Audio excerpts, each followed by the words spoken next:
విశేషులు నారా రామ్మూర్తి నాయుడు గారు మాజీ శాసనసభ్యులు చిన్నయ్య, ఆయన మా పార్టీ జాతీయ అధ్యక్షులు ముఖ్యమంత్రి వర్యులు గౌరవనీయులు నారా చంద్రబాబు నాయుడు గారి సోదరులు నిన్నటి దినం ఆకస్మికంగా అనారోగ్య కారణాల వల్ల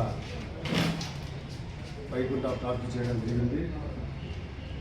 తెలుగుదేశం పార్టీ తరఫున కడప నియోజకవర్గం తెలుగుదేశం పార్టీ కార్యకర్తల తరఫున వాళ్ళ కుటుంబానికి ప్రగాఢ సంతాపాన్ని తెలియజేస్తున్నాం. ఆయన చిత్రపటానికి తెలుగుదేశం పార్టీ తరఫున నివాళులు అర్పించడం జరుగుతూ ఉంది. వాళ్ళ కుటుంబానికి దేవుడు ఆయురారోగ్యాలు ప్రసాదించాలని కోరుతున్నాం.